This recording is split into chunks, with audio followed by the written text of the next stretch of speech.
सम्राट बिंबिसार ने वैशाली के राजा के पास युद्ध का प्रस्ताव भेज दिया था, जिससे पूरी सभा में हलचल मच गई थी। किसी को भी समझ नहीं आ रहा था कि अचानक से सम्राट बिंबिसार वैशाली से युद्ध करने की बात क्यों कर रहे हैं, क्योंकि अब तक कोई भी ये नहीं जानता था कि सम्राट बिंबिसार ही भानु प्रताप है। महाराज विचलित हो उठे थे। उन्होंने सामने खड़े राजदूत से कहा, अचानक सम्राट बिंबिसार हमसे युद्ध क्यों करना चाहते हैं? आखिर ऐसी कौन सी वजह हो गई? तो राजदूत ने कहा, महाराज, सम्राट ने कहा है ऐसा कोई भी राज्य स्वतंत्र नहीं होगा जहां पर राजा प्रजा के नाम पर मनमानी करता हो। महाराज ने राजदूत से कहा, हमें नहीं पता कि आखिर सम्राट हमसे नाराज क्यों हो गए हैं, परंतु हमें उनसे एक बार बात करनी चाहिए और हम चाहते हैं उनसे एक बार बात करना और उनकी नाराजगी की वजह जानना चाहते हैं। वहां बैठे सभी सभा सदस्यों ने कहा कि युद्ध किसी भी समस्या का समाधान नहीं है।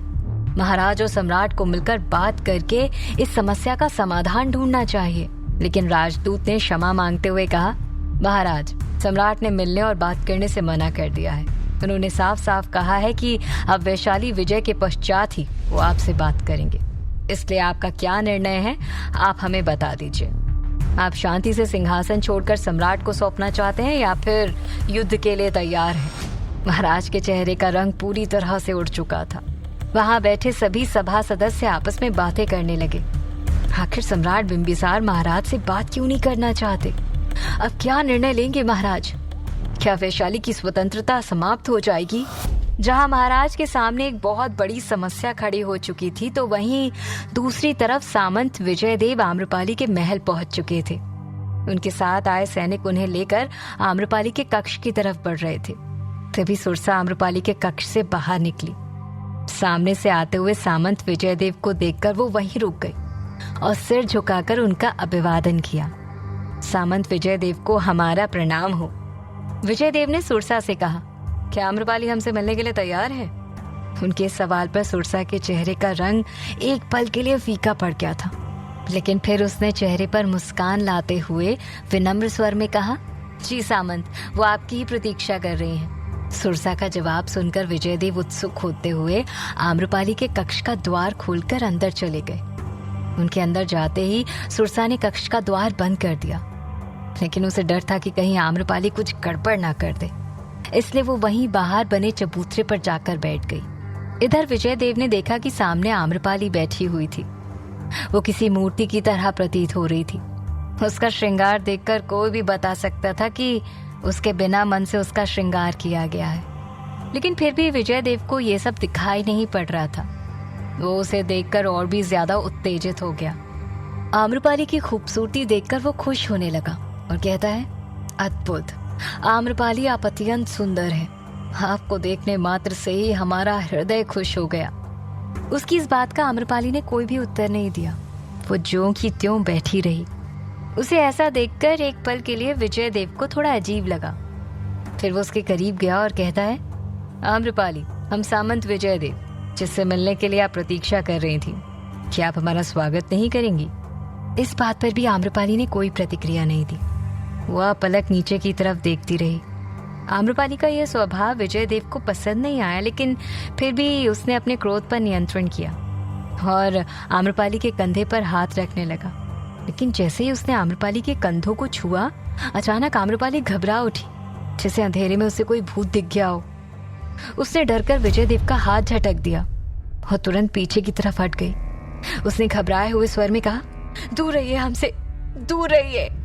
आम्रपाली का ऐसा व्यवहार देखकर विजयदेव को किसी अपमान से कम नहीं लगा।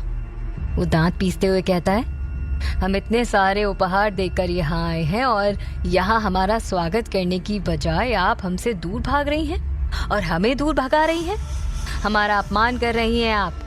हम अभी महाराज से बात करके आते हैं। ये बोलकर विजयदेव तुरंत आम्रपाली के कक्ष से बाहर की तरफ जाने लगा, लेकिन आम्रपाली दहशत भरी नजरों से उसकी तरफ देख रही थी। वो आज बहुत ज्यादा लाचार दिखाई पड़ रही थी। विजयदेव के जाते ही आम्रपाली जिस जगह पर खड़ी थी, उसी जगह पर खड़े खड़े ही बैठ गई। उसकी आंखों से लंबे आंसुओं की धार बह चली। उसने कांपते हुए स्वर में धीरे से कहा, क्या करें हम, अब क्या करें? जहां आम्रपाली के सामने अब कोई विकल्प नहीं बचा था, तो वहीं दूसरी तरफ सोम को युवराज ने कारागार से मुक्त करा दिया था। अपनी बेड़ियां खुलते ही उसने युवराज से माफी मांगी। युवराज स्वर्णसेन, हमें क्षमा कर दीजिए, परंतु स्त्री भेष में रहने के अलावा हमारे पास कोई और चारा नहीं था। लेकिन युवराज ने उसे रोकते हुए कहा, हमें राजकुमारी मुकुंदा ने सब कुछ बता दिया है और अभी बातें करने का वक्त नहीं है हमारे पास। इससे पहले यहाँ कोई आ जाए, हमें यहाँ से तुरंत निकलना होगा। इसके बाद वो सभी तेजी से उस कारागार से बाहर की तरफ निकल गए। कारागार से बाहर आते ही राजकुमारी ने सोम को कुछ कपड़े दे दिए जो वो पहले से ही सोम के लिए लेकर आई थी। उन्होंने कहा, सोम जल्दी से इन्हें पहन लो, यदि तुम्हें साधारण रूप में किसी ने देख लिया तो हम तुम्हें नहीं बचा पाएंगे। सोम ने कृतज्ञता व्यक्त करते हुए राजकुमारी और युवराज स्वर्णसेन की तरफ देखा और फिर जल्दी से अपने वस्त्र बदल लिए।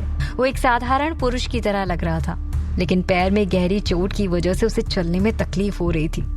वो लंगड़ा कर चल रहा था। उसके वापस आते ही युवराज ने कहा, सोम, अब तुम आजाद हो, तुम्हें देवी आम्रपाली की सहायता करनी है। जल्दी से जाओ, अब उन्हें तुम्हारी आवश्यकता है। लेकिन इस वक्त तुम्हारा महल के अंदर रहना उचित नहीं है। किसी ने भी तुम्हें पहचान लिया तो तुम तुरंत पकड़े जाओगे, इसलिए अभी तुम यहाँ से बाहर जाओ, फिर क्या करना है हम तुम्हें बताएंगे। अपनी बात कहकर युवराज स्वर्णसेन वहां से चले गए। लेकिन राजकुमारी मुकुंदा अभी भी सोम के साथ खड़ी थी। उसने कहा, सुनो, तुम्हारे पैर में गहरी चोट लगी है, चलो हम पहले उस पर मरहम और पट्टी कर देते हैं, इसके बाद तुम यहाँ से चले जाना। लेकिन सोम के दिमाग में कुछ और ही चल रहा था। राजकुमारी की सेवा भाव को देखकर उसने उनका धन्यवाद किया और चेहरे पर मुस्कान ली है आभार व्यक्त करते हुए कहा, राजकुमारी, आपने हमें कारागार से मुक्त कराकर पहले ही हम पर बहुत बड़ा एहसान किया है। अब हम आपको और परेशान नहीं करना चाहते। फिलहाल आपको यहाँ से जाना चाहिए। किसी ने भी आपको कारागार के पास देख लिया तो सबको आप पर संदेह हो जाएगा। सोम की बात उचित समझते हुए राजकुमारी मुकुंदा उसे अपना ख्याल रखने के लिए बोलकर वहां से चली जाती है। उनके जाते ही सोम का चेहरा गंभीर हो जाता है। हमने कसम खाई थी कि यहाँ से निकलेंगे तो देवी आम्रपाली को साथ लेकर।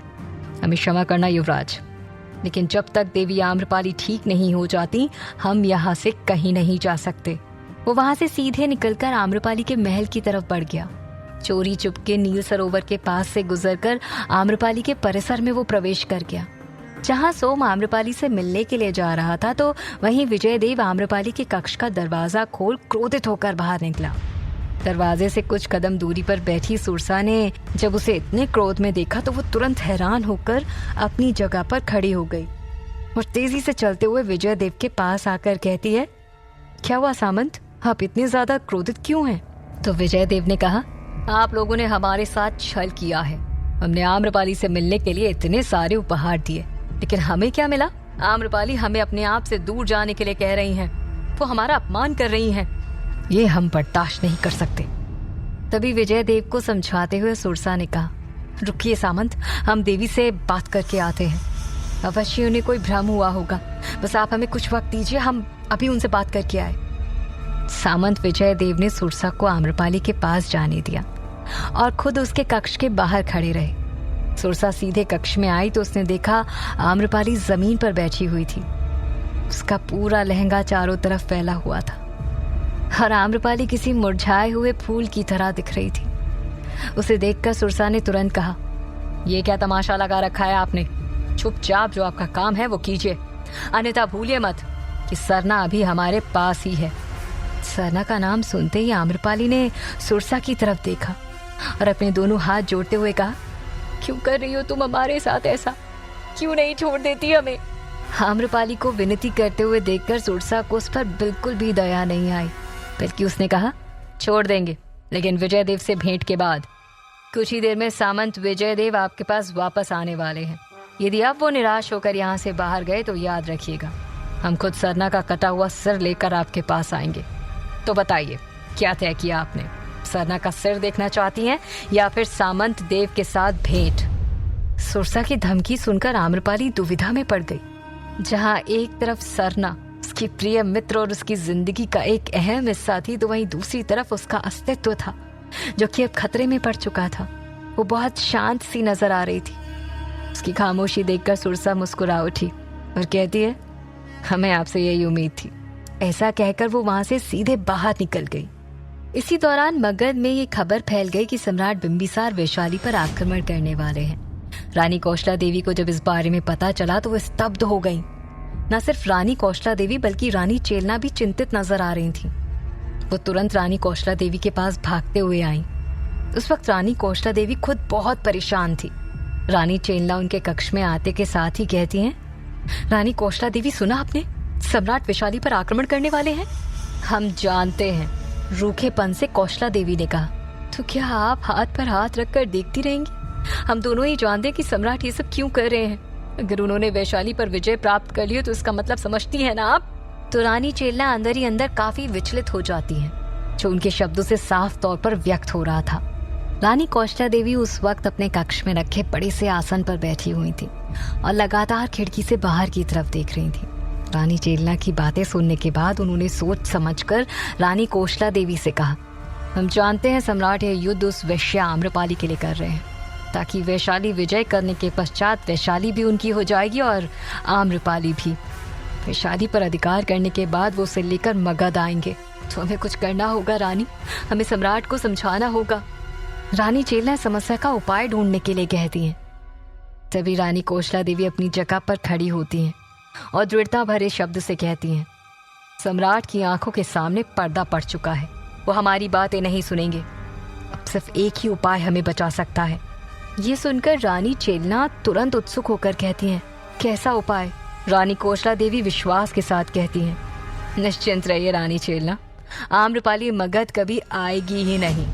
एक और रानी कौशला देवी युद्ध की बात सुनकर परेशान थी, तो वहीं दूसरी ओर सुरसा ने विजय देव से जाकर कहा, सामंत, आम्रपाली आपसे बात करने में शर्मा रही थी, इसलिए आपके करीब आने से वो घबरा रही थी, लेकिन हमने उन्हें समझा दिया है, अब ऐसा कुछ नहीं होगा, आप अंदर जा सकते हैं। सुरसा की बात सुनकर सामंत विजय देव एक बार फिर आम्रपाली के कक्ष में चले गए। आम्रपाली अभी भी वहीं जमीन पर बैठी हुई थी।